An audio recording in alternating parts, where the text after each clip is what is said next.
Hello po and magandang hapon sa inyo po lahat. Adjust lang po natin ng konti. Thank God it's Friday and we're happy to be here po for another episode po of Libreng Konsulta.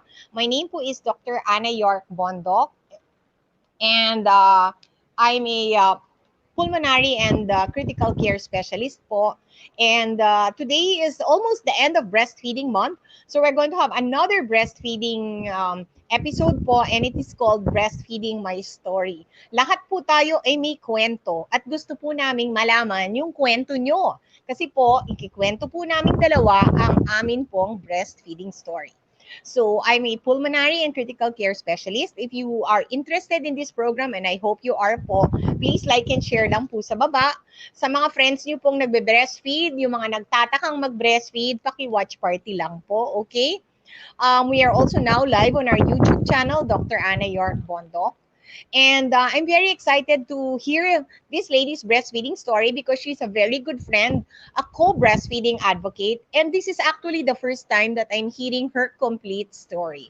So we are so honored. Ilagay niyo lang po yung mga tanong namin. Tanong ninyo po about breastfeeding. Yung kwento niyo po, ilagay niyo po sa baba. COVID questions, non-breastfeeding questions are also welcome. Ilagay lang po sa baba. And let's introduce our special guest. She's a very good friend po. She's a dermatologist actually by profession. She's a graduate of the University of Santo Tomas. She's a breastfeeding mom and a health activist. But more importantly also, she is an IBCLC. She was a 10-year certified breastfeeding and lactation consultant. Right now, she's active at the Academy of Breastfeeding Medicine, which is a group of international group of doctors regarding breastfeeding since 2009. She was the person po and her group really fought umabot po sa Supreme Court po ang kanilang demanda regarding breastfeeding and to lessen po the influence of marketing of milk companies. She is also the person who started po yung mga breastfeeding centers po sa mga SM. Dati po, wala ni isa. But now, nagkalat na po sa buong bansa. And she will tell us her story of how this all happened.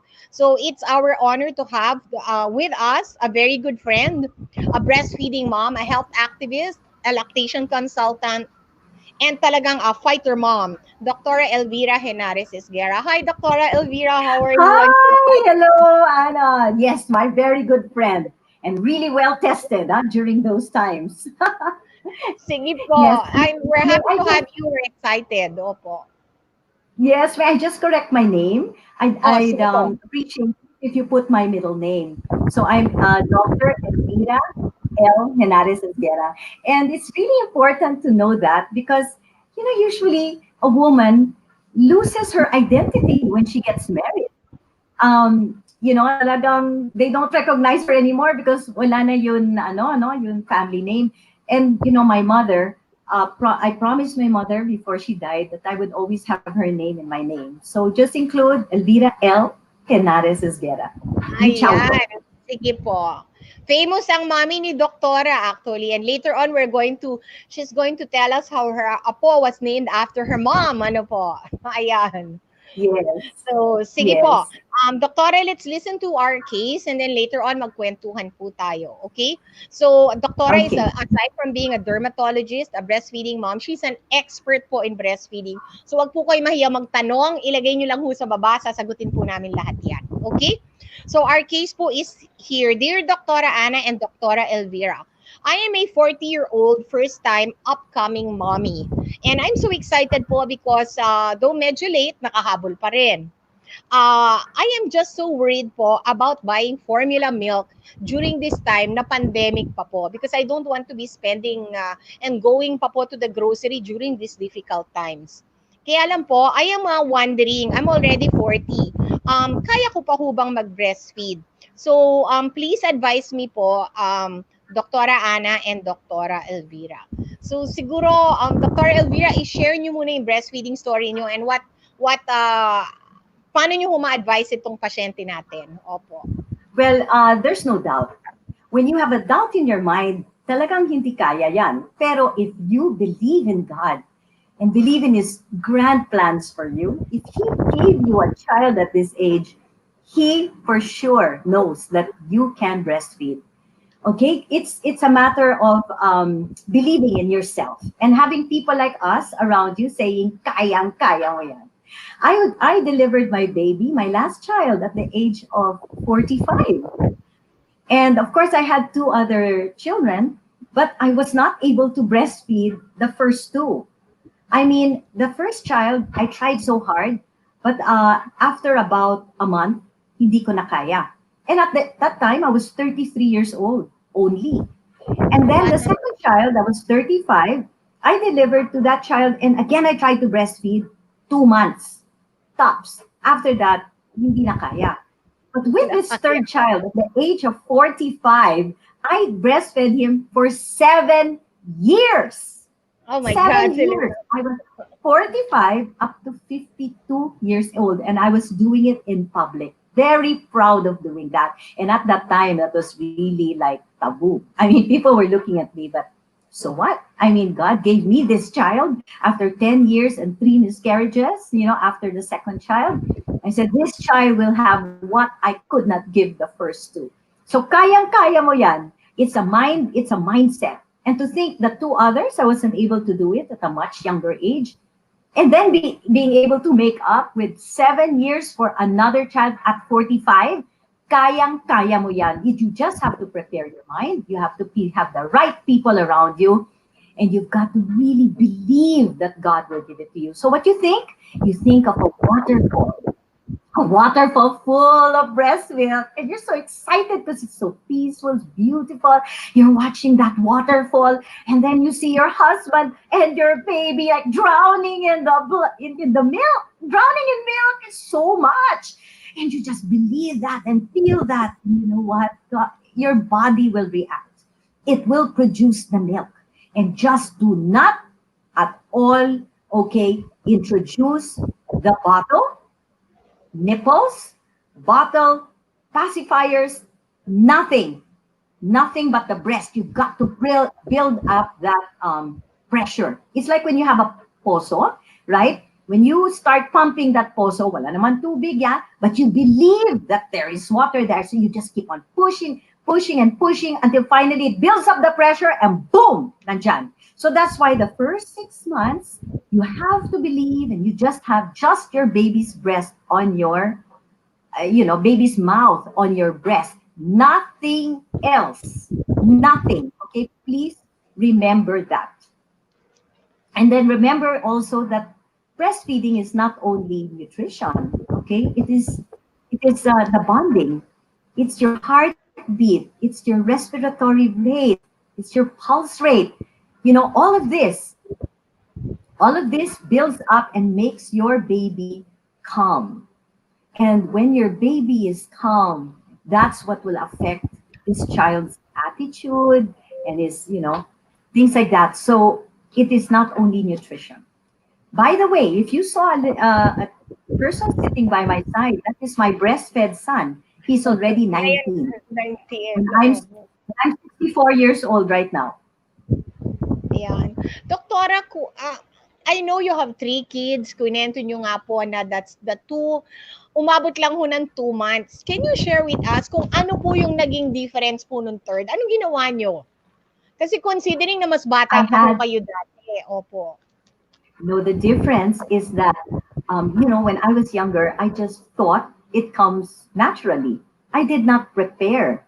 I just thought it's natural. I'm going to breastfeed. When the time comes, it's there. But then I found out it was not like that. Because, my mother didn't breastfeed me. And you don't see it around. So when the time comes, you kind of panic. And then you don't know what to do. The first thing you do, people around you will say, there's the formula. Why are you giving Maraming yourself a hard nape-pressure, time? doktora. Yes. Diba? Nape-pressure ka, and then nobody else is breastfeeding. So there was no preparation of the mind. But nowadays, there's no problem. Everything is already normal. I mean, not like my time. I had to actually prime myself, right? At that time. Pinaglaban nyo talaga, doktora. Yes. And Anna, what really helped, okay, was because I stayed home for 11 years, okay, to bond with my first two children, Angeli and Gabrielle. I stayed home. I made a conscious effort to stay home because I thought to myself, I did not breastfeed them. I need to have that connection. So I was a stay home mom for all those years with my first two children. And they saw how I would, really be part of their lives. I was with them everywhere. Now, the thing is, when they asked me for a baby, and so I told them, okay, deal. Of course, we have to pray. It's something you cannot buy. But when we have the child, you need to be involved because by that time I'm going to be old. So the children promised.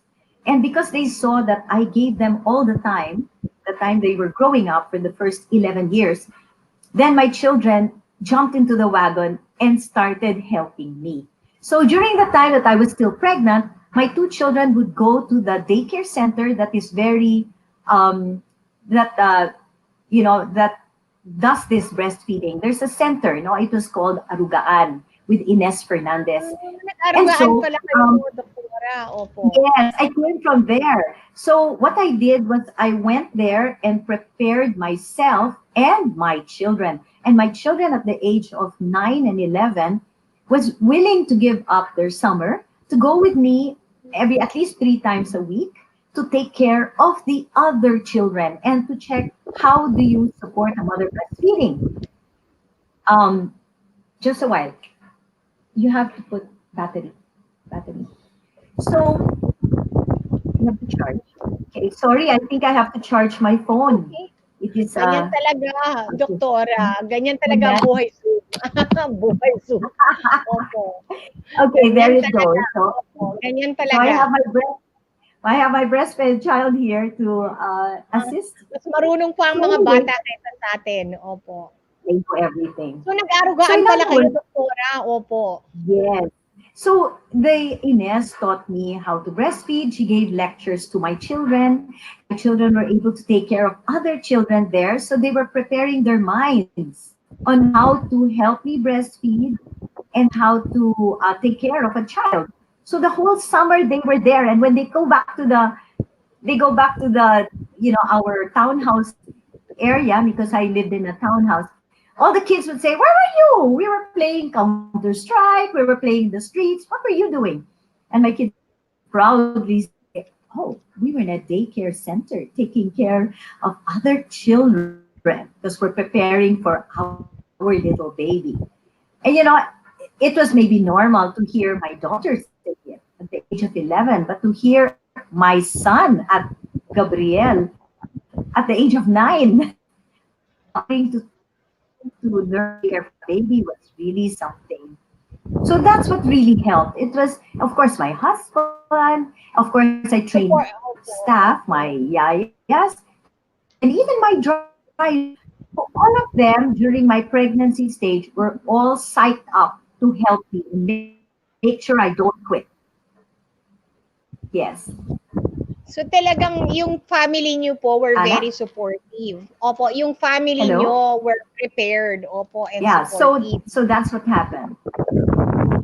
Hindi ba kayo nahirapan at dire-diretso lang ho ba when Larry was Yes, born, and like that was the dire-diretso big lang, difference. hindi kayo nahirapan mag-latch, whatever, walang ganon.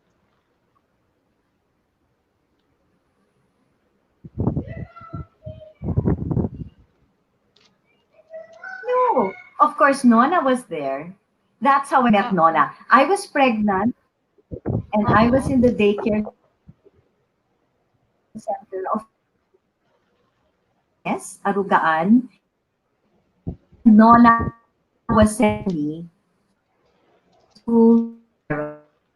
So she was priming not only me, but my sister. So my sister was also pregnant at the age of 35 after Kasi yung sister niyo rin ho, opo, 7 opo. years of 5 miscarriages. So there was a a very beautiful story behind all this. It's not only me, but my sister.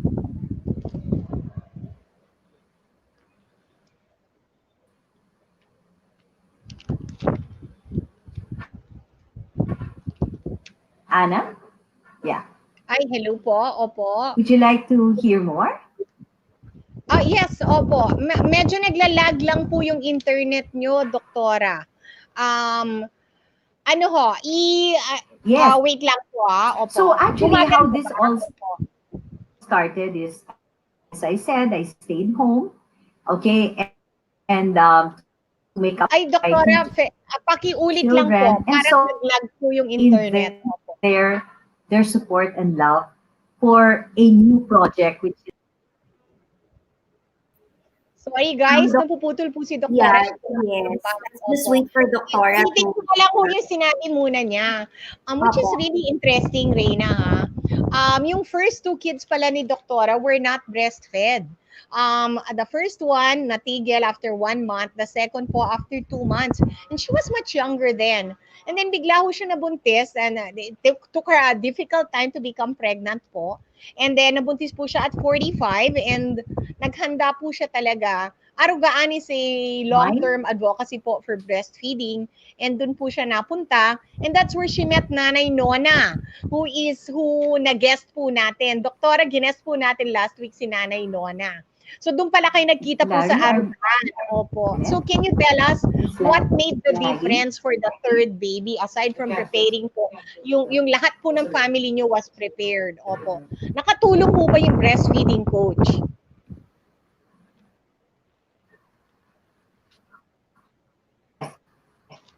Okay. Ayan. You'd like me to start Opo. again. All right. So I was saying that, oops.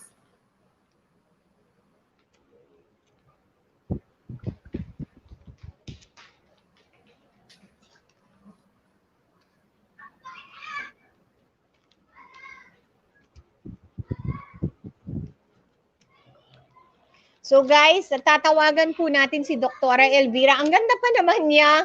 And she has no video. She's such a beautiful lady. Very talented, maganda rin po ang boses. She's very good looking. But unfortunately, nasa Pilipinas po tayo. Our internet is lagging. So si Miss Rain po is going to call Doktora. So talaga pong just because, and a lot of people ask this also for me, Doktora, I failed for the first baby. How can I prepare for my second baby po na ibe-breastfeed ko? Kasi natatakot po sila na baka po tuloy-tuloy na yung failure na yon. So, ang ganda po na story ni Doktora na she failed. Hindi naman who she failed. She tried her best, I would say. The term is she tried her best for the first two babies when she was much younger. Pero nag-succeed po ho siya at the age of 45 for the third. So basically, sa mga nagte-try po na natatakot kasi po may nangyari na po in the beginning na talagang baka ho tuyuin na daw sila ng breast milk, they never were able to reproduce. Hindi po totoo yun. Sometimes, kulang po yung preparation natin with regards to breastfeeding. Yun nga yung kunento po ni Doktora na wala, akala lang niya mangyayari. Nung unang panahon po talagang it was just happening. Pero during these times po, if you can get someone to help you, why not, And then secondly po, this is very important and I would like to stress this, yung family preparation po and support. Kasi kung ikaw lang ho yung gustong mag-breastfeed, wala hong mangyayari doon dahil talagang ipe-pressure ka ng biyanan mo, ng kapatid mo, na babae, yung pinsan mo, ganun-ganun po. So kailangan po everybody must be prepared to support you because sometimes for some people it's easy. For other people naman po, hindi po ganun Doctora, ka. sorry, excuse me. Let's just wait for Doctora Elvira. Medyo nagkakaroon lang siya ng connectivity issue. She'll try to go back again using the same link. So let's wait for her po. Opo. Yes po. Thank you po, So, Doctora. ina-advise ko po, yes, oo. Magte-try po. Sayang naman yung kagandahan ni ma'am pag hindi niya makita. But basically, I wanted to stress two issues na po talaga na lumabas. Number one is, if you failed before, or or you did not succeed. I don't like to use the word failed eh. Kung hindi po nagtuloy-tuloy po yung plano nyo mag-breastfeed, pwede pa naman ho sa susunod. And secondly, family support is important. Ay, doktora, it's nice to see you back. Hello! Ganyan ang Pilipinas. Anyways, rines ko yung 2 points ng inyong story muna. Number 1 po is, even if you did not succeed in the first or second baby, if you have a third baby, if you have a fourth baby, pwede pa rin mag-try, di ba, doktora? Just because you didn't go to the first doesn't mean na forever ka na. Hindi CS to, okay? That's right. Second na gusto kong ina-pick up ko po sa istorya nyo na napakaganda is family preparation and support. Kasi kung ikaw lang yung may gusto, tapos may nanrarat-rat dun ho sa tabi, ang hirap-hirap. Opo. And I'm so happy for Doktora to have said na yung anak niya po at yung asawa niya kasama pa ho sa kanila in their journey. Malaking bagay po yon. So sige po, Doktora, kayo na ho mag-continue. Ano pong nangyari nung napanganak na po si Larry? Was it smooth sailing o may na-encounter ba kayo or what? Opo.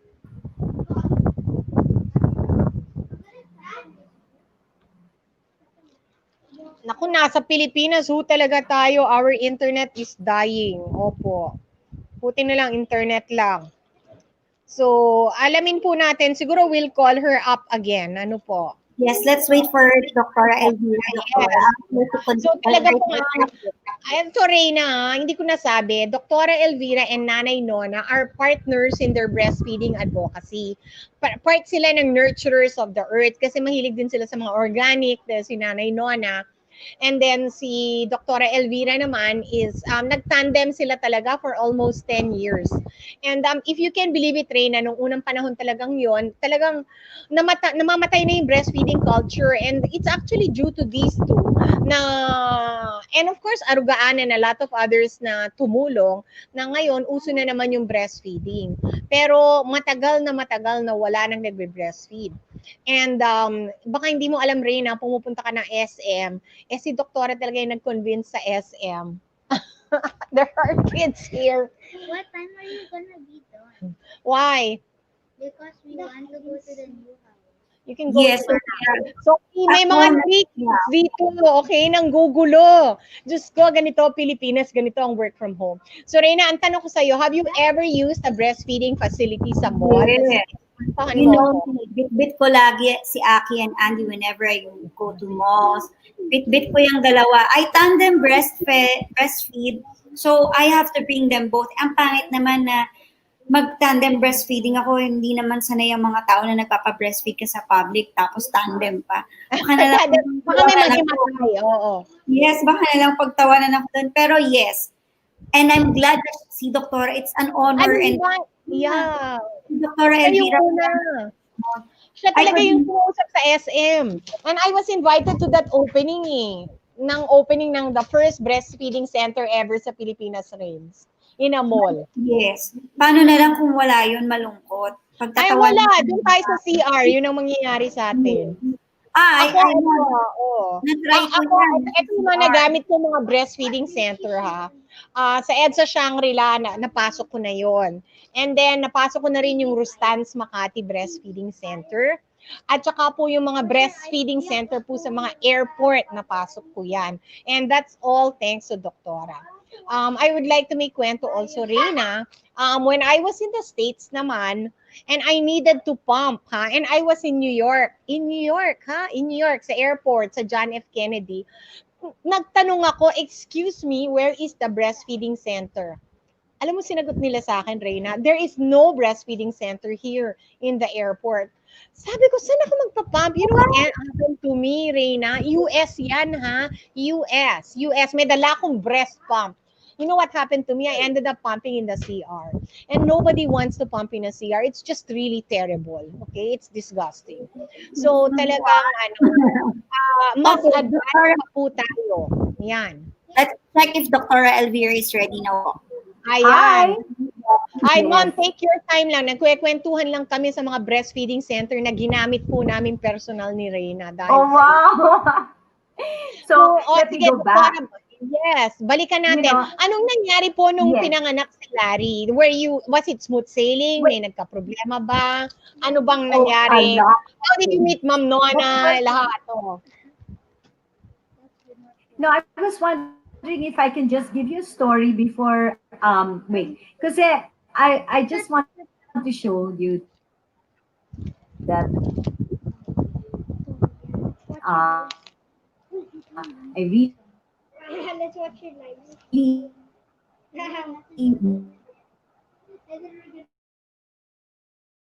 Doktora, medyo naglalag ulit si Dr. Elvira.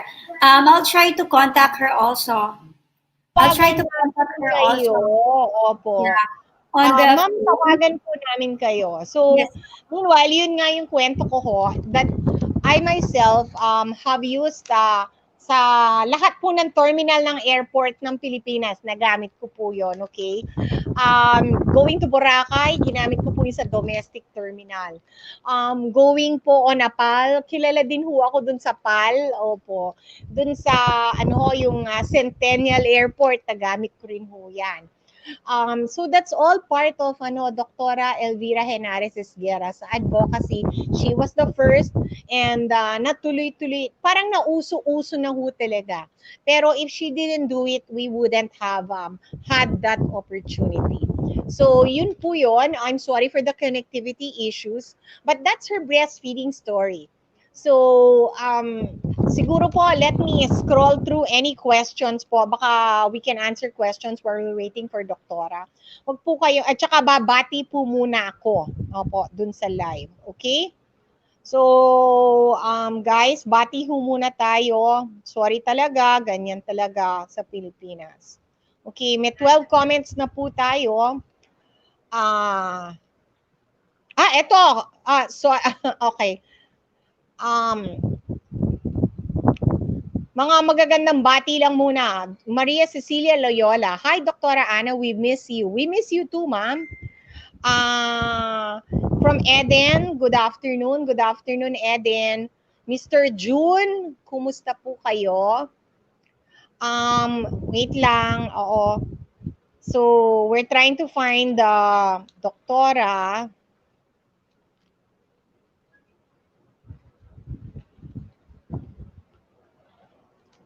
And babasahin ko lang ho muna.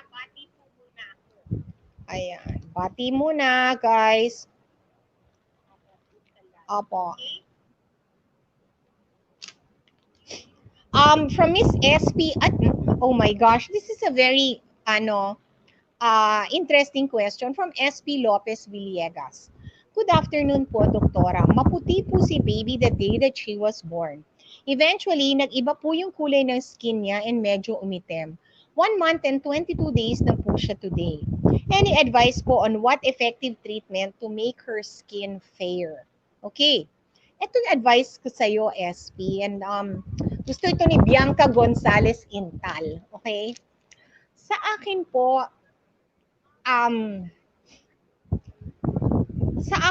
first of all, we want to make sure that baby's healthy. Kasi meron ho mga changes in color that are due to bilirubin. So, pa-check nyo lang po yung anak nyo, lalo na kung medyo premature ng konti, just to make sure po na there are no problems po. This is called jaundice. Okay?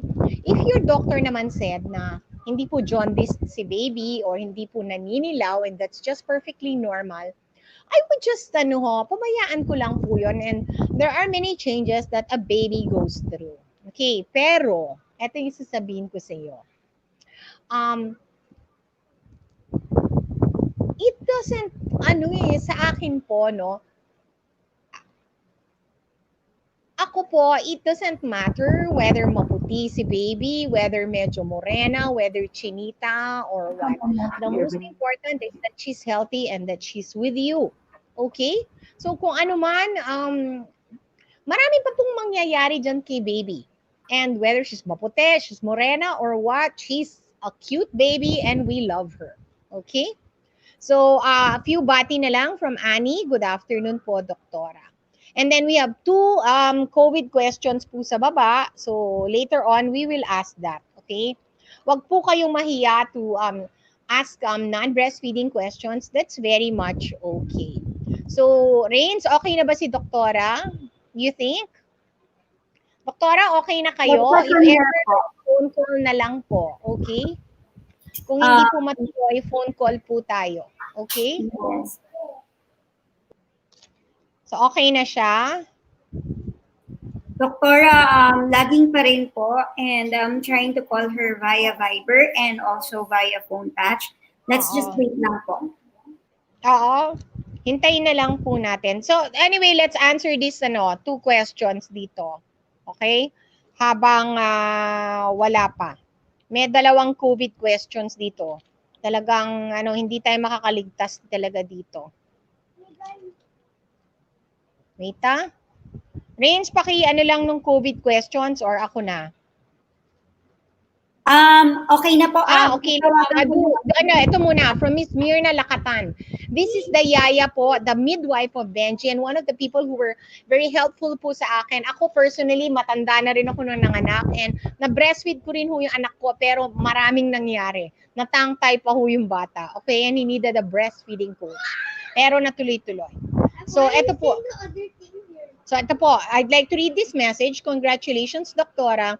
Naging successful ang yung breastfeeding kay Benji kahit hirap siya mag-latch noon.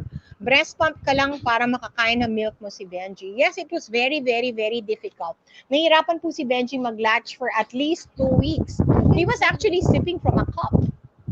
So, Doktora, ayun po, that we have breastfeeding story of Doktora Benji. on the Viber. I'll put her on the line. Mas maganda na ba? Opo. Yes. Hello, Dr. Ayan. Elvira. Hi. Opo. Ay, Let's try Doktora, I'm sorry, talagang ganyan talaga ang mga nangyayari sa Pilipinas, Doktora.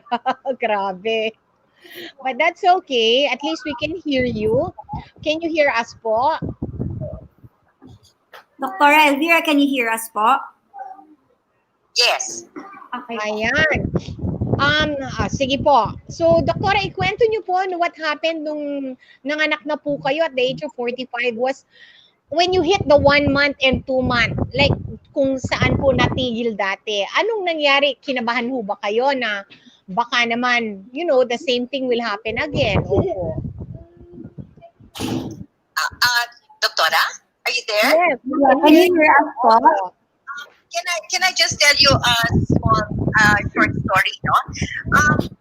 I told you that I really told everybody that I want to do this, and if I have a hard time, please don't listen to me. If I tell you to stop, if I say I don't want.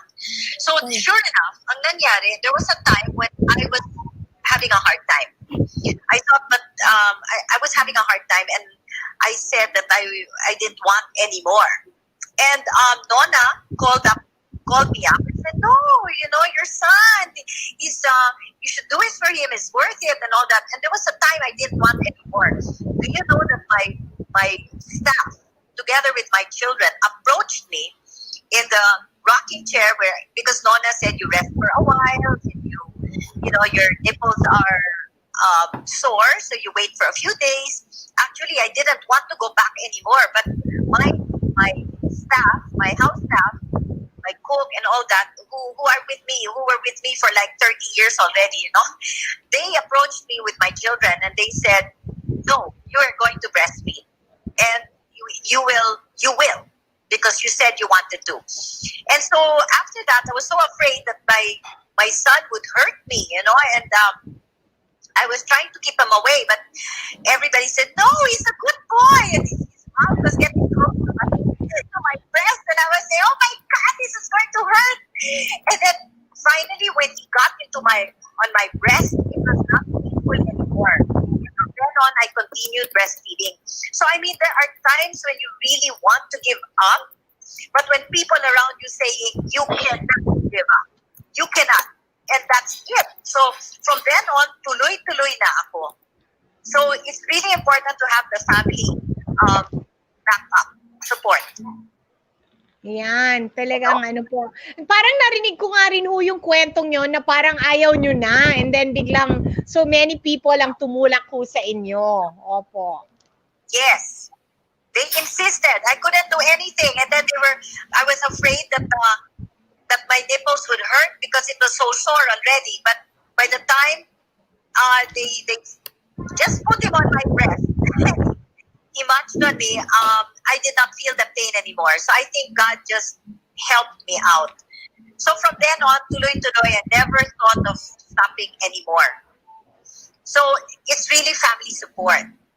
Can I, Anna, can I go back a bit on what happened before I got pregnant that's related to all this? Oh, sige po. Okay. My father had a show in 1997. It's called Make My Day. Okay? And so when that happened, they invited, it was breastfeeding month, and they invited Ines Fernandez to come around and talk about breastfeeding. Opo. When she came, she brought this woman, this mother who was breastfeeding her child. And so my father kept on saying, put the cameras close up so we can see the breast and the baby breastfeeding. But because of the MTRCB, the people at the set said, no, you can't do that. We'll be cut off. So the cameras were going, since my father was saying, close up, and they were going close up, and then the advisors were saying, far view, and then, so there was something like that, and my father was already screaming, what's happening? And then all of a sudden, this Ines came out with a poster which nobody noticed, and she put it out and she said, Nestle kills baby. From behind my father. So when I nagulat na, Nestle kills baby, what's that? My father didn't know the implications, and he was just laughing at it. Hello? Yes, Okay. we're listening, Laura. But what happened the next day, Channel 9 called us and threatened to close the show because of that. Because of a breastfeeding mom and a full poster. Opo. You better say sorry, because Nestle called and they said that, because my father challenged that, okay, you want Nestle here next week, let's have Nestle. And you and Ines can argue on my show. And he was challenging Nestle because he did not know the issue. And what happened after that, Nestle called the station and said, I pull out all ads for all the whole. Matindi, doktora, binoykot kayo ng milk company. Opo. This is going to happen. So my father called up Nestle and talked to the head and said, what is this? You actually are threatening me? You, Nestle, you're threatening me? Really? And then they got scared. They said, oh no, Larry, I didn't do this. It's maybe somebody lower. And he said, well, you have to, you kick out that guy. I want that guy to lose his job. He's threatening me, sabi niya, to close down my show. So Nestle promised to kick that guy out of his job, and they tried to make peace with my father. So in other words, it was during that time that I realized, wow, this is 1997. I was not pregnant. I was trying to have a baby. And then I find out that this is an economic issue and we were being bullied by Nestle. And then the next day, they were threatening. And then a friend of mine, the friend of my father, called me and said, Elvira, can you help my daughter breastfeed? Because she has a premature child, etc. So I brought that child that was in the movie or in the TV show. I brought that child to my friend's house, and I saw for myself how, because my friend did not have milk, but I saw how the child, was put on the breast of my friend. The child that was in the show was put on the breast of my friend, and he sucked the milk out until my friend was able to have milk. And then, okay. Natulungan po siya. Opo. her own child. Hello? Yes, sir. Opo. So, then I realized I want that. And then I started to see how two mothers were helping each other. The mother that had a hard time breastfeeding the other baby was put on her breast who knows how to breastfeed and suck the milk out. And my friend's baby was put on the breast of the mother of that other child so that konting mahina lang ang suck, prime na yung breast, so may milk lumalabas. And then they were helping each other. So parang I thought, wow, I would like that. And then at that point, Ines Fernandez, she was with me, she saw it, and she said, Elvira, if you do have a child, you will be part of our breastfeeding movement. And that's the reason why, I really prayed for a child. And after 4 years, in 2001, 4 years later, when I got pregnant, I called Ines. And that's how I got into her breastfeeding center, and where I met Nona. And remember that my sister had a hard time having a baby. She had 5 miscarriages in the Oh my God. Opo. 7 years, and finally she was pregnant at the same time I was in 2001. So we were being both primed by Nona. So when my sister delivered to her premature child, I was there because I delivered my baby 2 months before her child. So my baby was primed to breastfeed already, and my breast was full of milk.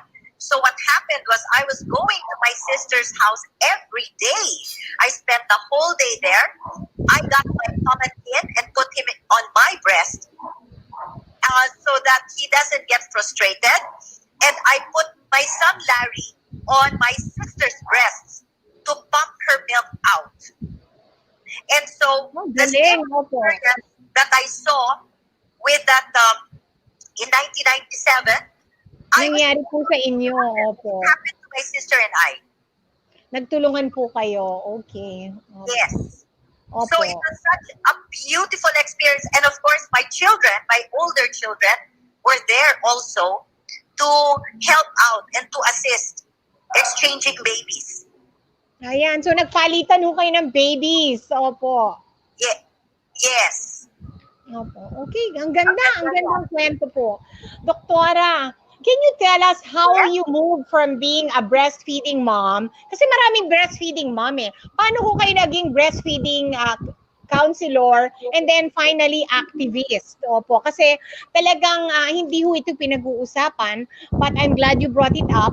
Yung marketing po ng mga milk companies po ang nakakasira po sa confidence po na because of sobrang marketing, I would like to say hindi tatalino yung anak nyo sa formula, okay? Kayo ang mangangawawa sa pagbibili po niyan.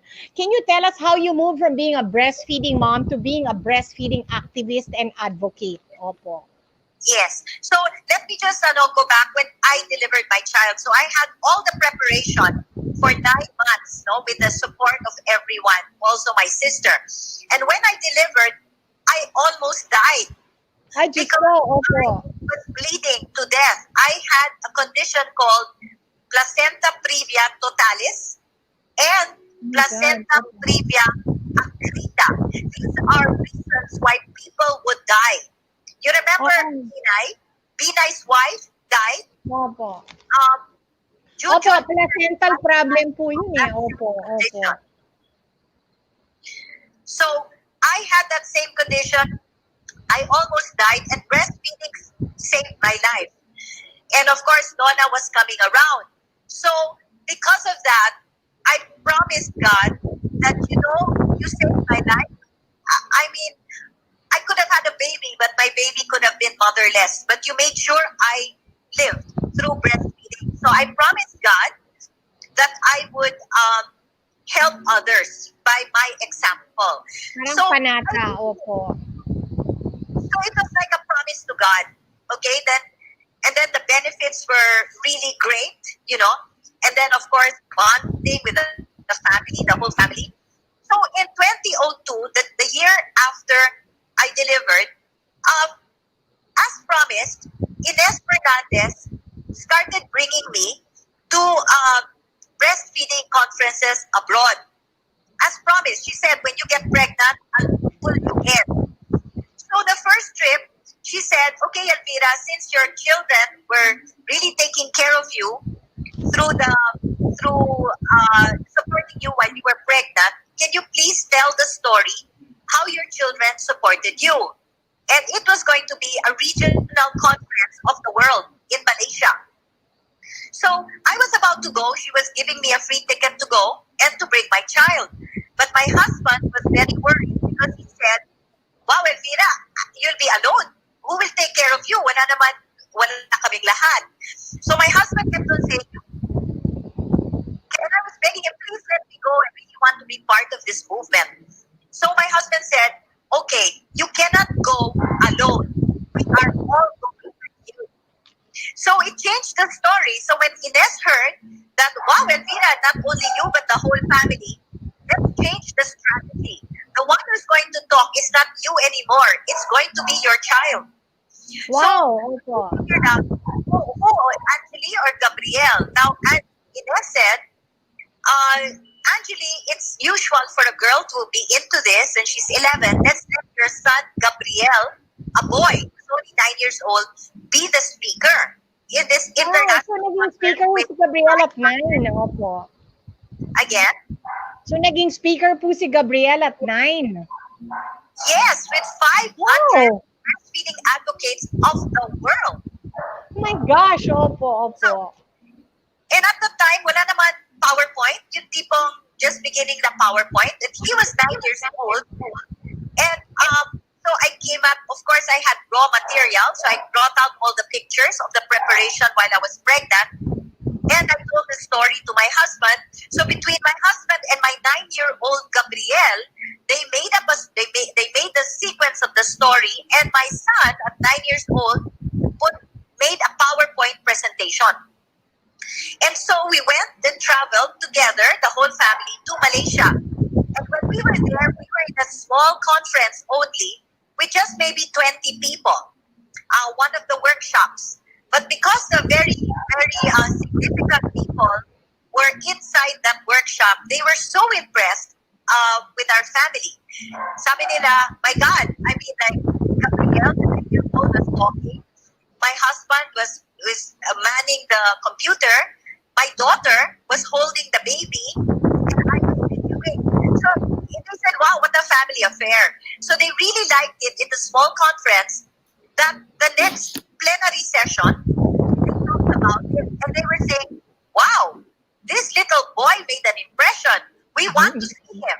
So they called me in the room, and they said, we want your whole family to come down. When we went down and they saw Gabriel, they gave him a standing ovation. And they were saying that we want to listen to him. We want to hear him.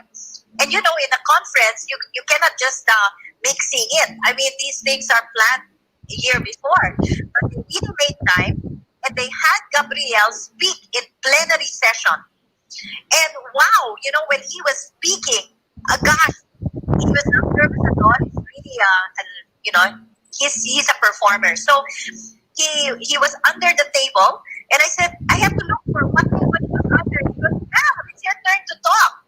He ran out, he just, fixed himself, and he went straight to the stage, and he started talking without any código.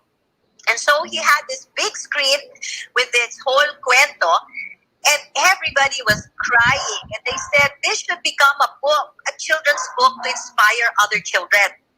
Opo.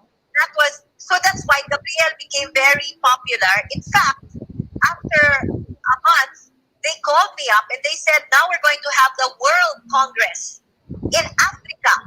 And we want your son Gabriel to come and speak with you and So your nakita mo sa Africa?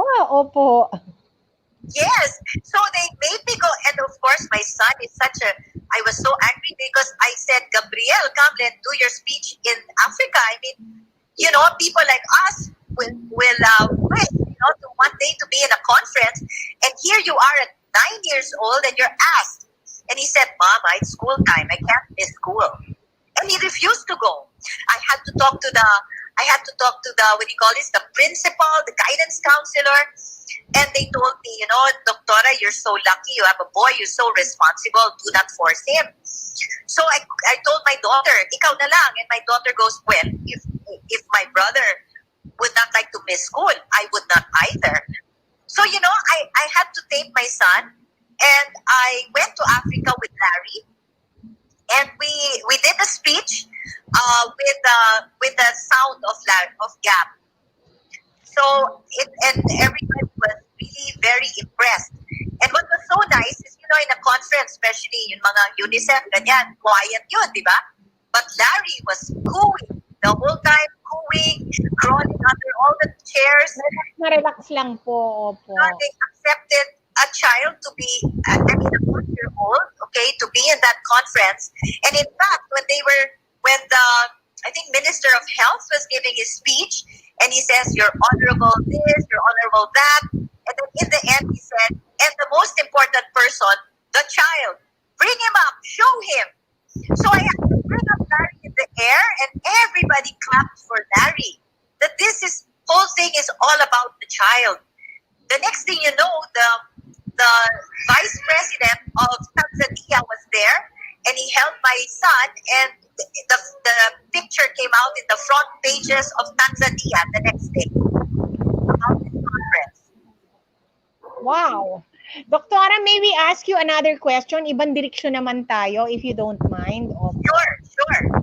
Tanungin ko po, kasi I'm also very curious about how did you meet SM and the first breastfeeding center?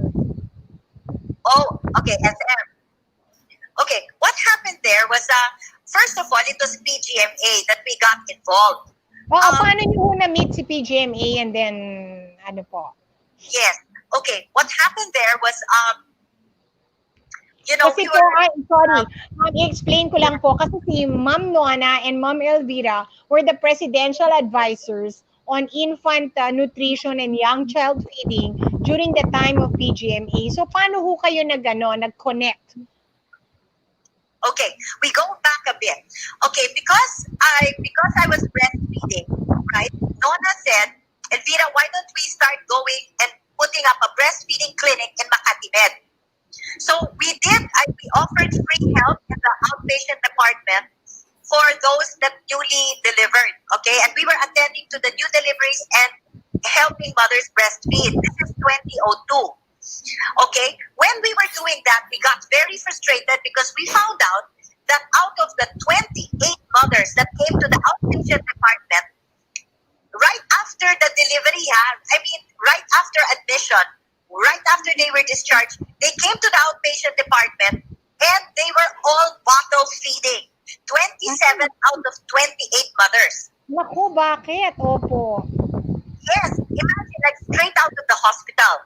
So there was only one lone mother that was breastfeeding. And the next week, that lone mother gave up. May bote na. Oh my God, nag-give up na. And I said, why? And she said, because the doctor told me to. Because I have to take this medicine. Because I had a cesarean operation. So 28 out of 28 nag-bottle feeding. Opo. Yes. So they were able to bottle feeding. So Donna and I got really frustrated and we said, we have to go higher than just the hospital. So we started trying to get in touch with Manolet David, who was DOH secretary. DOH secretary, opo. Yes. So we got in touch with him, but we felt that it was moving, but a little slow. Like, government, naman, kailangan sa taas. Opo. Again? Kailangan po tuldukin sa taas. Opo. Yes, it needed to be higher. So it was moving, but really very slow. Like they make us join the technical working groups, but you still have to kind of convince, no? And so, ang ginawa namin, one day, serendipitously, it was the time that PGMA was having a hard time because there was bad press at the time. Opo. And it looks like her husband and her son was being may problema. Opo. Was being exiled or something like that. So she was like alone in the palace. And this was like July 16th of 2005. So I don't know why. I think this is very, what do you call this, divine intervention. So this is about July 16th, and she just calls up my father and says, Larry, can you visit me? I'm alone. Eat dinner with me. So my father said, may I Opo, friendship po ni Mr. Larry, si Ma'am GMA. Opo. Yes, because my father was the advisor of Diosdado Macapagal. And so Opo, GMA opo. would see my Family father friends. in the Opo, palace. opo. So, ang nangyari, when she invited my father said, may I bring the family? So I said, she said, sure.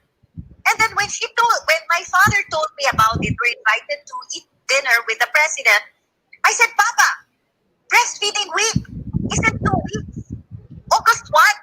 Why don't we make a difference? We've been fighting in all levels of levels of the government agencies in DOH, and nothing seems to be really pushing. Why don't we convince her to make a presidential proclamation? It's 2 weeks from now. Let's take advantage. So right then and there, my father goes, so that the decision is made fast, let's invite the UNICEF head, Dr. Alipui, and let's invite Pinkoy Duque, DOH, so that if we decide, mabilis. So we called up the Malacanang and asked GMA if it was all right if he brings his whole family plus Dr. Duque and Opo. Dr. Alipui. Yung UNICEF. Opo. UNICEF, no? So we all went to see her on July 18th. And when we were there, of course, we started to introduce breastfeeding, right? And Okay. at first, she did not want to listen because she said she had a bad experience. She was the child was having diarrhea. Okay. Opo. I don't know which child, but was having diarrhea. So Opo. after that, we just continued talking about it. And at the end of the dinner, we asked her, would you make the breastfeeding month is coming about. It's in 2 weeks, August 1. Let's give it a bang and have you, the president, start it and make all the other agencies under you follow. So she thought about it, and within the 2 weeks, actually 12 days, within the 12 days, imagine, the ones who were working, Pinagsabihan lahat. Opo, opo. it's hard to work with Malacanang. There's a lot of protocol, and of course, during the dinner, we asked Pinkoy Duque, could you do this?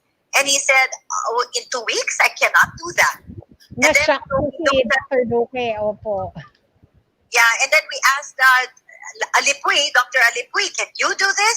And he goes, no, I can't do that in just 2 weeks. So my father, who was 83, 83 at that time, Nagsabing siya yung in charge. Opo.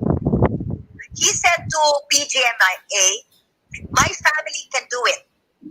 So Ayan naman. Opo. my family can whip this together. So between my father, who was 83, I was about 49, Donna was about 43. With all the protocol, we were able to whip it up, and we got 700 people there in 2 weeks Wow, honey. Opo. in the ceremonial hall. And it's like God was with us because we needed a lot of people there, and nobody was confirming. This is like, it was on a Monday, and it was Friday, and like 50 people confirmed. So, and then Dr. Alipui called us and said, right now we're having a DSWD party here in the ceremonial hall, and there are 500 people. Can you beat this? And he said it to us, and we were like, oh my God, only 50 people confirmed. So, I looked up in the sky, and I said, I went on my knees, and I said, Lord, this is your project. If you want this to happen, you will make it successful, and I believe you can do that. The next thing you know, throughout the weekend, 700 na ho yung dumating. Opo. we had 700 people there. All of a sudden, Father Reuter came with indigenous people. I mean, like Oh my God, opo. Father Reuter. I don't know how they came about. And then who's this? Nick Gordon. He came with Japanese guests and, miracles. And then Pinkoy Duque came up with mothers in Fabelia with their babies to come in. Biglang nagsabay-sabay lang ho, nagtulungan lahat ng tao. Opo. Syempre naman, pag tumawag po si Mr. Larry Henares, we cannot say no. Opo. Doktora Anna, they would not let the mothers in because they were nakachinelas. Oh my God, opo. So during the before it began, I had to run down. I had to talk to security and beg them for these people to come in, and they would not. This is how many hundreds of years of protocol. We cannot do this. And so I told everybody who was there in the gate, ang dami, who were complaining because they couldn't get in. I started to say, let's all pray. I said, Lord, Virgin Mary, you brought all these people here within the weekend. That we should be able to come in. Please allow them to come in. And after praying, I looked at the protocol person and he just shook his head and said, let them in. So yun po yung story of Malacanang. Opo. Doktora, may I interrupt you? Can we answer a few questions naman po? Kasi marami pong gusto magtanong. Opo. Sure. Opo. Rains, ready ka ba with questions? Opo. And then later on, Doktora, pag-usapan po natin yung inyong Guinness World Book of Records. Ayan, from Lani. Opo. Yes. From Lan, proud breastfeeding mom here, 6 years and counting.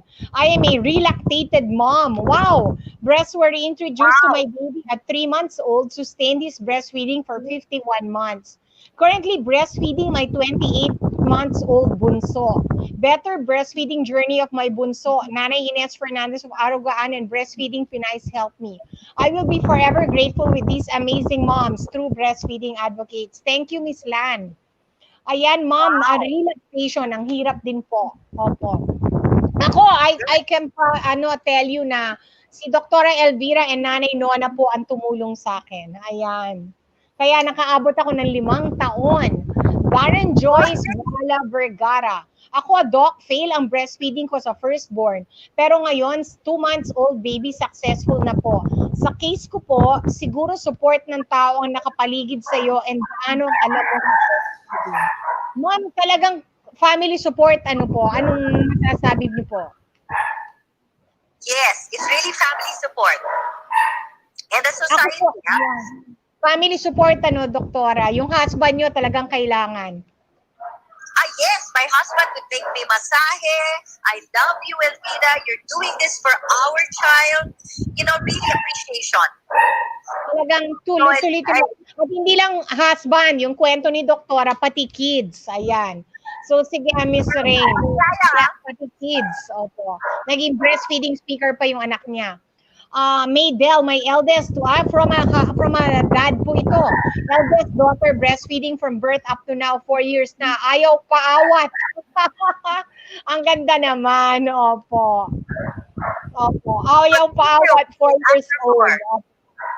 Ito po yung yaya po ni Benji. Congratulations, Doktora.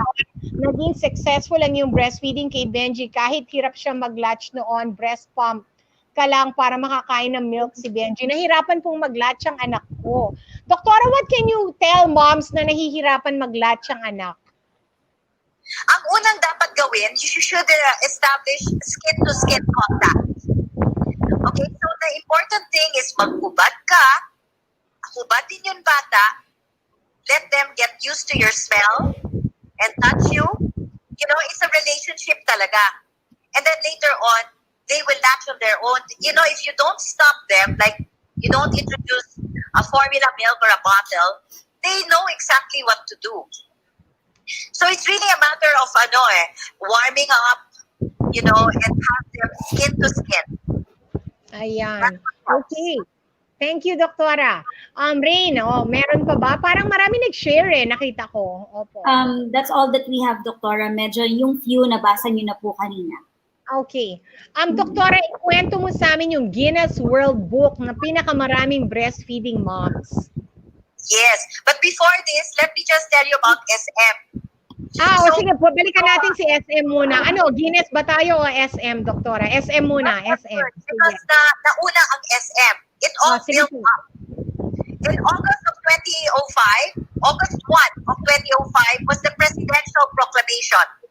And it was PGMA that started it. She started it in the Malacanang and all the agencies followed. So it was already moving from August 1, 2005. But the March 2006, okay? What happened was, after the August 2005 PGMA presidential proclamation, it was moving already, and then about October of 2005, I was walking around Mega Mall because my clinic was in Clinica Manila. And at that time, I was trying to arrange for the Guinness Book of World Records with Mayor Atienza. So from my clinic, I was rushing to go to Mayor Atienza. And as I was going out of the Mega Mall A, I saw a friend of mine. She was removing money from the bank. She was getting money from the ATM. I recognized her and I hadn't seen her for 30 years already, since UP days. When I saw her, I realized that I heard she worked in SM. So I stopped her. She was working in SM, opo. Fine. And we started exchanging, hellos.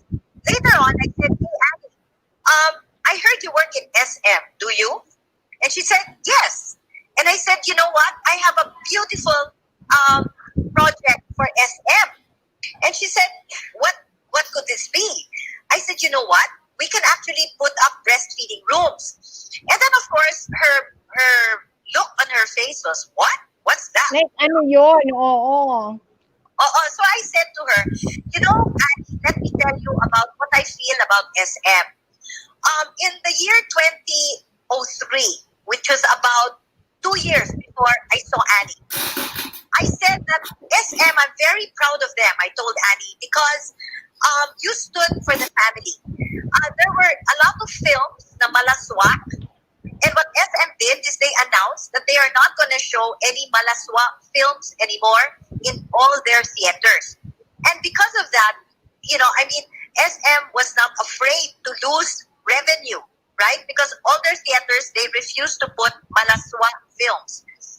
But they did it anyway, and because SM is 60%, okay, of all theaters in the whole country, my God, what happened was all these malaswak films were not accepted, and therefore bumaba ang ratings.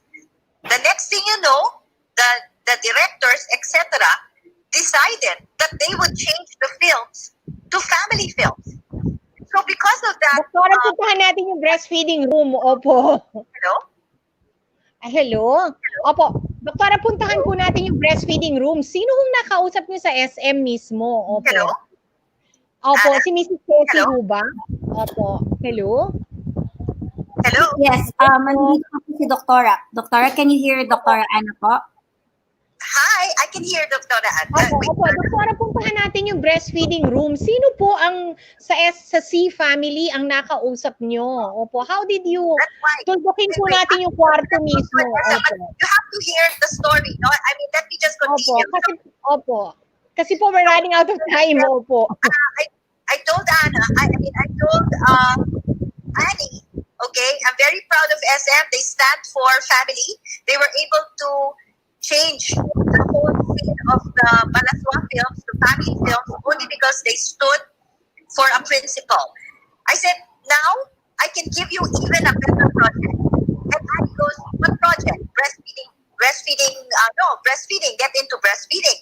Because what you're doing is, if you're stopping the malaswak films because they are temptation to boys, if you get Saan po yung first breastfeeding room na nagawa, Doktora? Opo. MOA ba?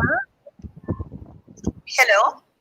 Hello. Saan po yung unang breastfeeding room po? Sa MOA? No, Mega Mall. Because that's where Saan po? Mega Mall. Sa Mega Mall. Opo. And what year was this? Met Annie. It was exactly. So what happened was, since I told her that I can give you even a better project than the films, right? Because you're trying to avoid temptation of men, right? By not letting them watch Malaswa films. But if you're into breastfeeding, we will develop males who respect women from the start. And that would be a better project.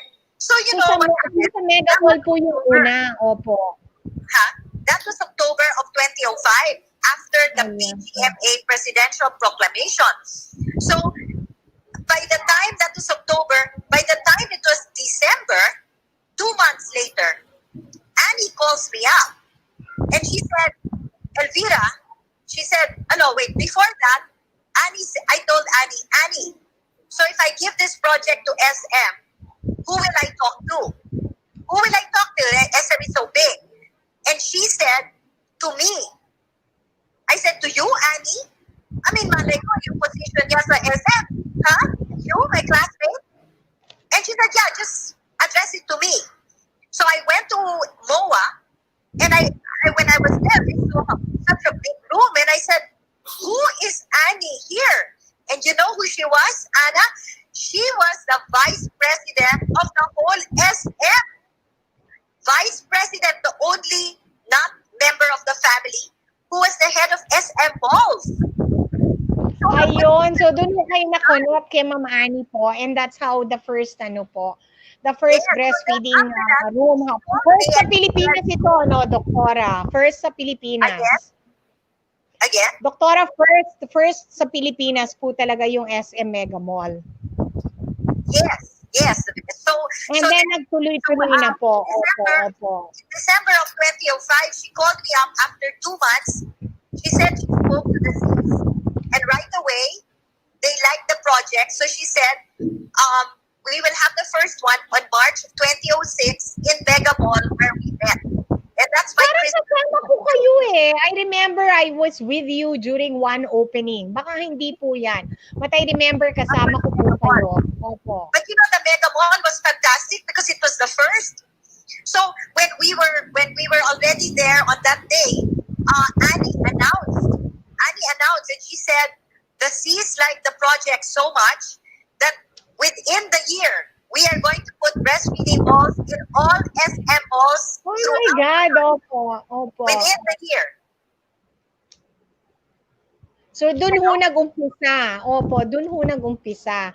Doktora, can we take a right turn? Opo, can we discuss yung inyong a short lang, and kung saan, marami yung nagre-request, pwede bang managalog, Doktora? Sorry dami yung nagre-request, opo.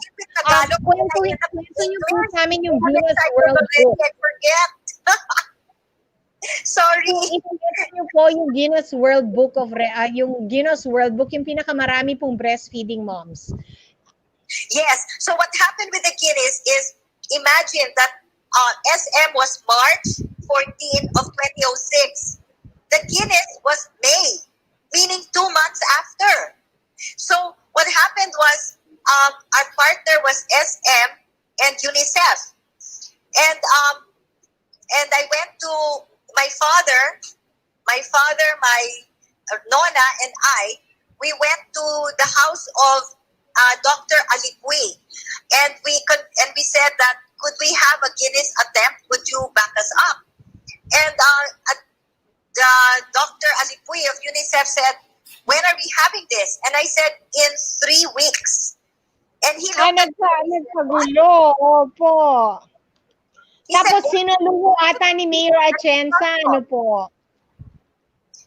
So he said, that's impossible. And then I looked at him and I said, Dr. Alipui, you know, there's nothing impossible with God. And if He wants this is going to happen.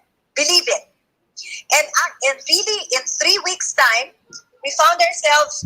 I partnered with Mayor Atienza, and in 3 weeks' time, we were in the San Andres Coliseum, and we had 3,541 mothers. First time ever. Opo. Doktora, napakarami ho natin dapat pag-usapan, no po. But we're running out of time. Reina, do you have any questions? Wala po for now, Doktora. Meron lang pong pahabol ng mga sharing. Okay. From Audrey. Proud to have breastfed both my children, Audrey and Calix, for a combined total of 9 years. Nag-tandem feed pa for 3 years. A big shout out and thank you to Nanay Nona Andaya Castillo and the Breastfeeding Pinay's FB group. Ako po talagang Nanay Nona and Doktora Elvira. Doktora, as a parang nauubusan na ho tayo ng panahon, opo. But can you give us parang a word of inspiration po? From me? Can you, Yes, po, we are Doktora. running, From me? Doktora, we're running out of time, opo. You know, Can you I give want us to say this, in the words of confines- inspiration? Opo.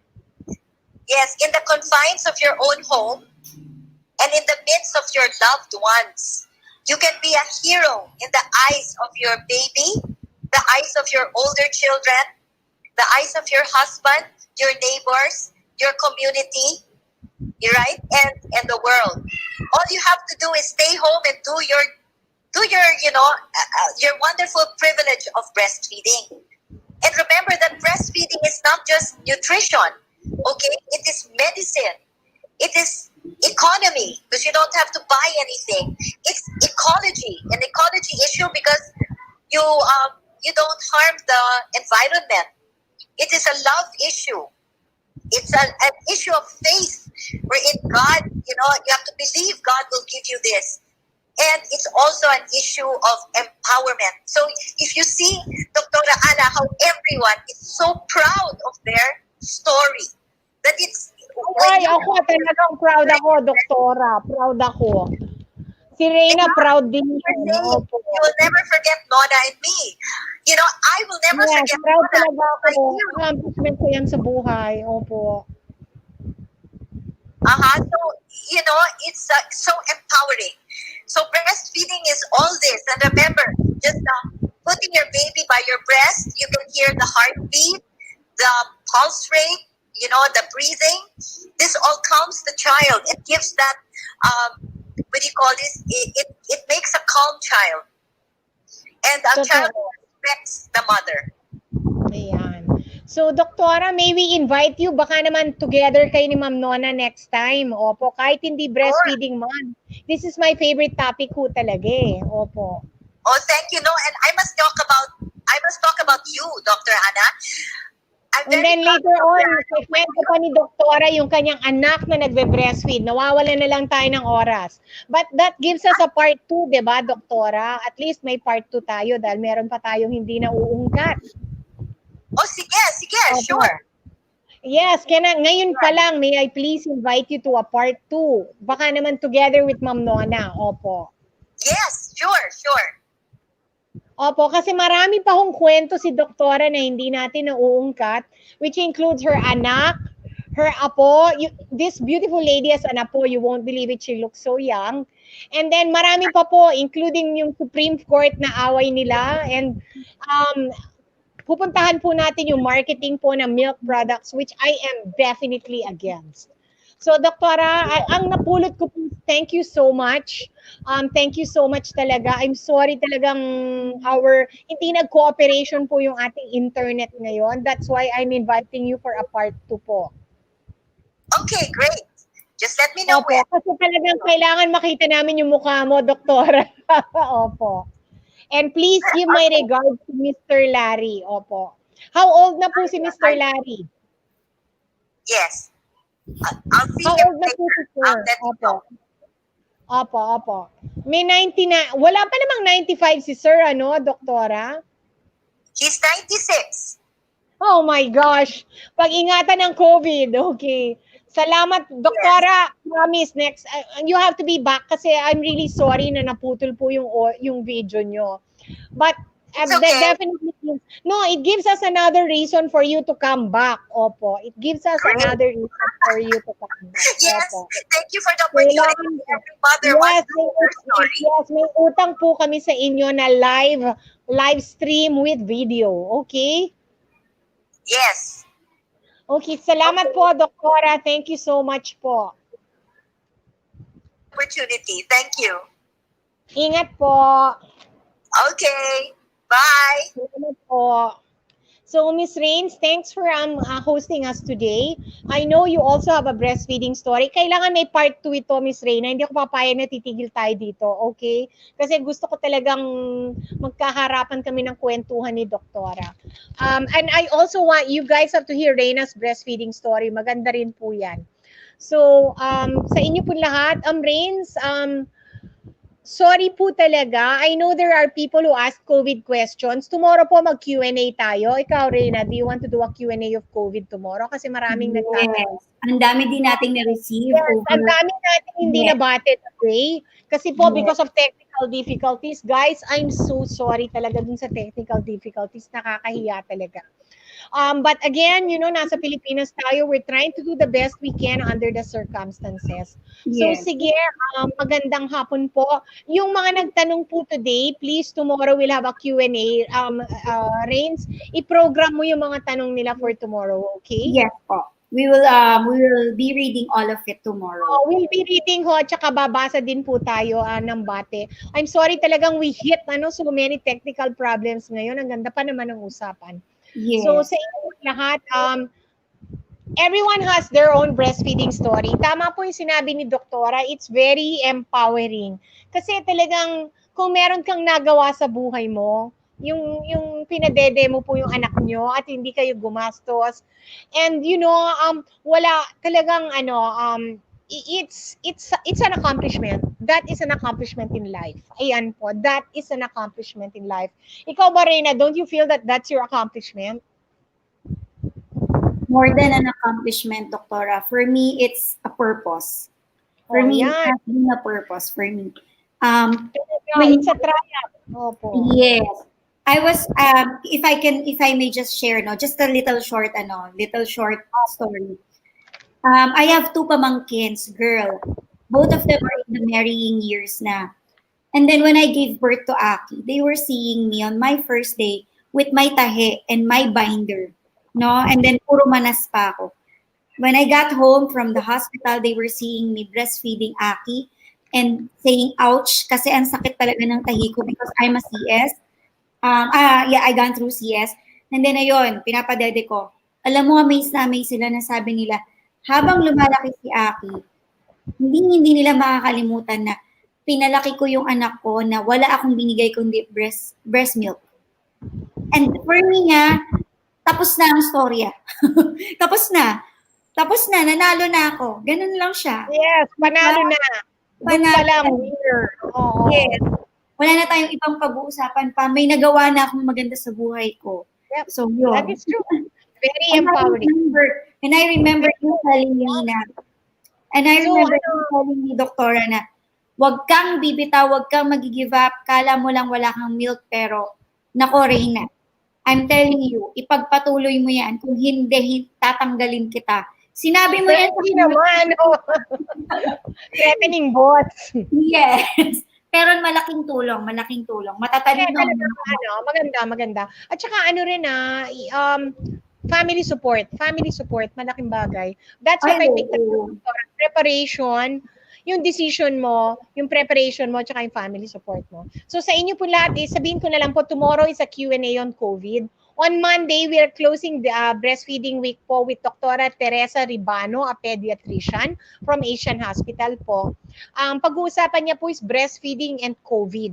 Talagang protecting your child from COVID through breastfeeding. Ayun po. And then may line-up pa po tayo ng Tuesday. Hindi ko pa po naayos, but we'll go through that. Okay? So sa inyo po lahat, magandang hapon po. What a beautiful story.